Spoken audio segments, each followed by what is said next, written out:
Alright, so we hit stop on the machine. About 5 to 7 minutes has passed.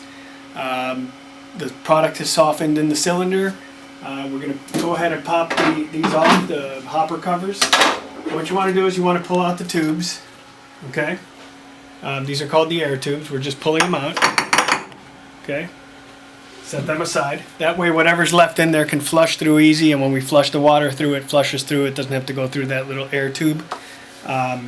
That air tube is designed for the product to flow through and for the air quantity to flow at the right ratio with the product. But since we're just cleaning the machine and flushing it out, we don't need those air tubes in there. We want the product to flush through and the water to flush through easier. So we'll get our bucket, okay, and we're going to go ahead and drain whatever's left in the machine.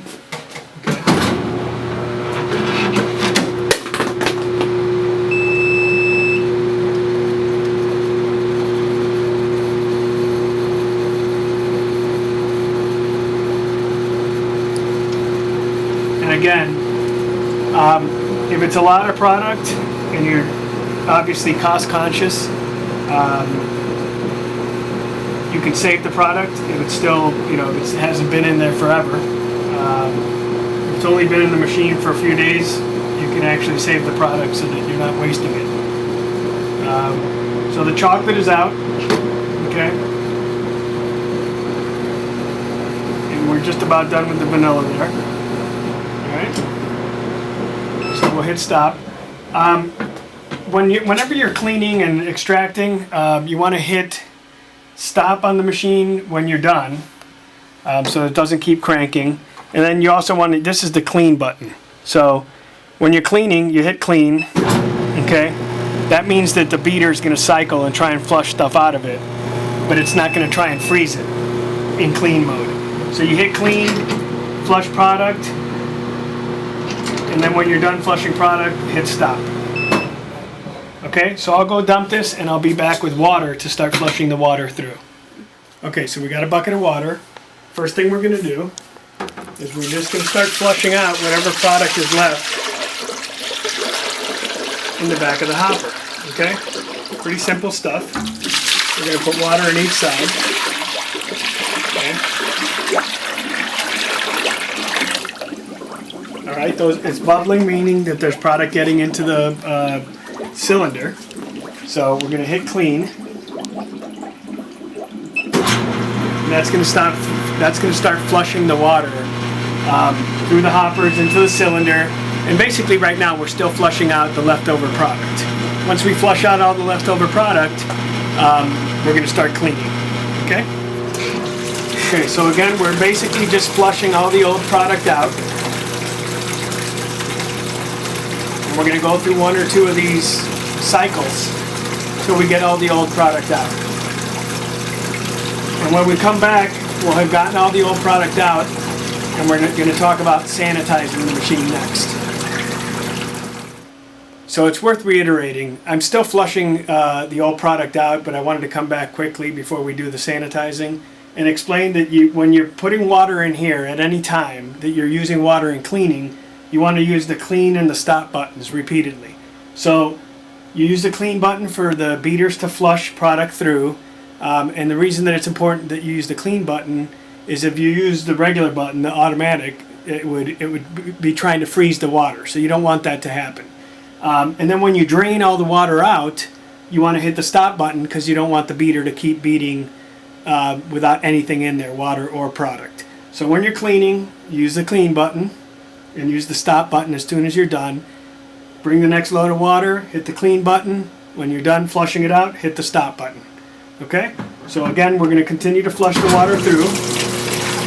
And it's getting lighter as that old product goes away. Okay? And then once we're done with this, the next load of water I'm going to put in up here. Bring the camera over here. You see it's already flushing out, but there's still remnants of the old product.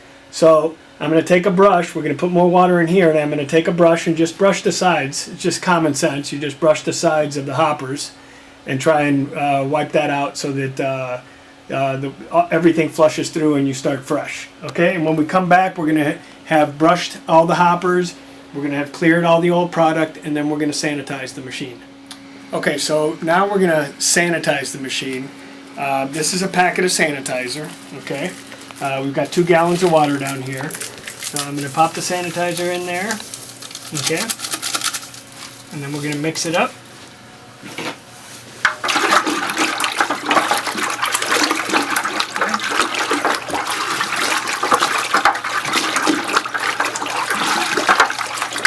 Once it's mixed up, we're going to pop it back in here. And remember, we've already flushed out all the old product.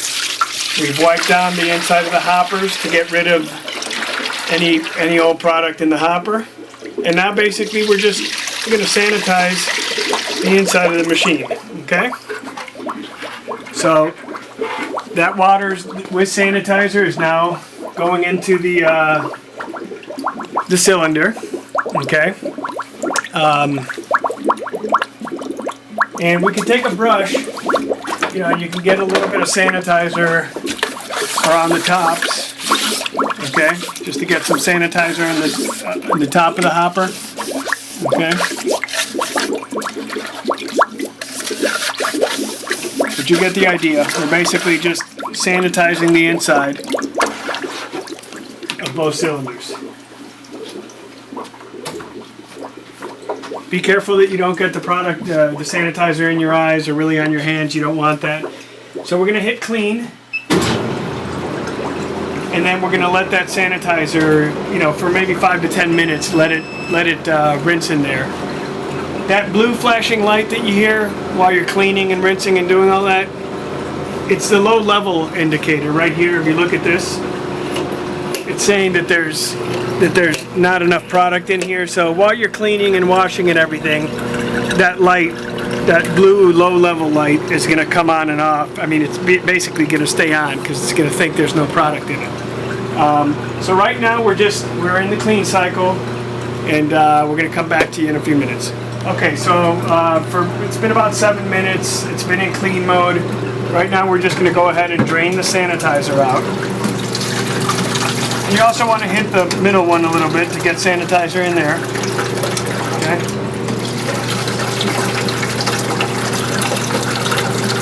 Basically draining all of the sanitizer out.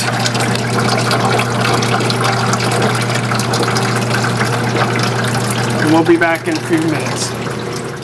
Okay, so now that we've flushed out the sanitizer, we're going to go ahead and pour water again in the hoppers. Okay, and you can put more water in here than if you want, but I don't like to overdo the water because I flush it out a couple of times. I'll do one more set of fresh water to make sure that I flush all the sanitizer out. And again, you just hit clean. Okay, and then we're just going to go ahead and just flush that sanitizer out with the fresh water. We're going to do it. Run this cycle once again, and then we'll be back to sanitize the parts. Okay, so now that we've flushed out all the sanitizer out of the machine, we're going to go ahead and take the parts off, and we're going to clean those, and we're going to sanitize the parts. Okay, so first thing we're going to do is we're going to just try and get the bulk of the whatever yogurt is left into water, just to get rid of whatever yogurt is left on the parts before we sanitize it. So basically unscrew, and as you're pulling out this pin, the pivot pin, these guys start coming out. Okay, all right, they'll fall to the floor if you don't hold on to them when you're pulling the pin out. Okay, so put all those guys in water, and then just simple unscrewing the front plate off.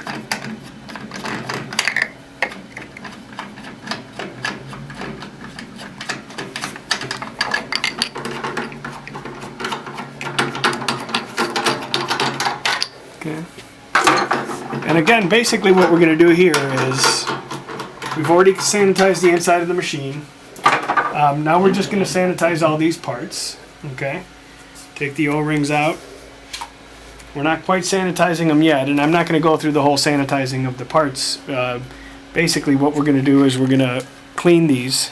Okay, you take these star caps off, okay, and they usually have product left on them, so you want to get rid of whatever yogurt is left in the parts, okay.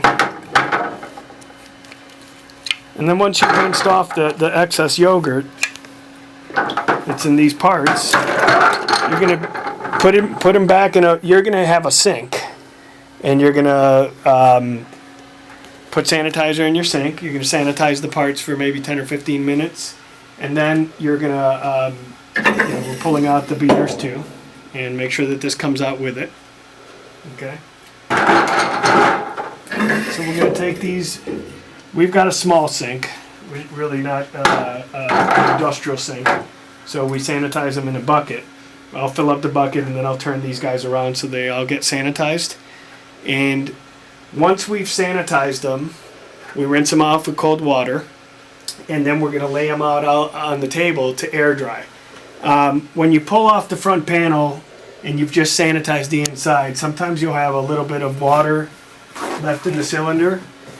You can put a little paper towel and just kind of get the excess water at the bottom of the cylinder. Okay. You want to make sure you don't leave any paper towel in the cylinder, obviously.